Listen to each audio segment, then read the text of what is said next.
Have you ever looked at a map and wondered why the Korean Peninsula is actually split into two different countries, North Korea and South Korea?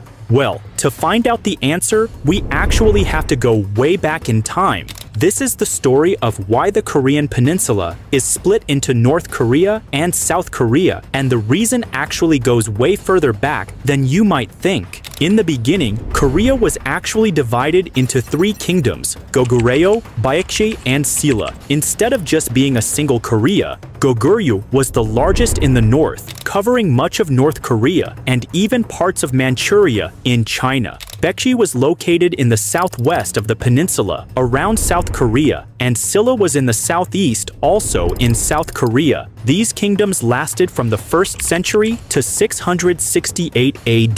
The first unification of the Korean kingdom happened in 668 AD, called the Kingdom of Silla. With help from China's Tang dynasty, Silla defeated the Baekje and Goryeo kingdoms and unified most of the Korean peninsula. This period is called the Unified Silla period, from 668 to 935. After Silla weakened, the Goryeo dynasty from 918 to 1392 reunified the peninsula with the rise of its leader, Joseon. He named it Goryeo, and the name Korea actually comes from Goryeo, making Joseon a vital part of the Korean peninsula. After Goryeo weakened and the rise of General Yi Sang-gai happened, the Joseon dynasty from 1392 to 1897 ruled the unified Korea for over 500 years. In 1897, this dynasty had become weak, and Korea became the short-lived Korean Empire from 1897 to 1910 until it quickly faced tension from nearby neighbors. It came under pressure from Japan, China, and Russia. These neighbors quickly came to be a key part of Korea's division after the Korean Empire.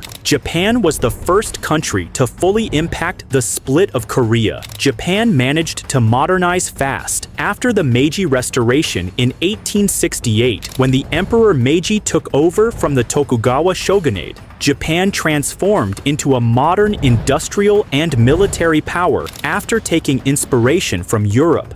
Japan beat China in the First Sino-Japanese War in 1894 to 1895, and also surprisingly beat Russia in the Russo-Japanese War in 1904 to 1905. And Japan now dominated this part of the world in the early 1900s. In 1910, Japan officially managed Korea, ruling it as a colony in the Japanese Empire all the way until 1945. When Japan was defeated in World War II by the Allied powers, including the likes of the Soviet Union and the United States, Korea was freed, but Korea wasn't given independence right away. Instead, the Allies divided Korea along the 38th parallel, which was a line of latitude across the middle of the peninsula. The 38th parallel was chosen due to Japan surrendering in 1945, and the Allies had to quickly choose how to handle Korea. In August of 1945, two American officers, Dean Rusk and Charles Bonesteel, suggested the 38th parallel because it was in the middle of the Korean peninsula and kept Seoul, the capital in the south in the US zone.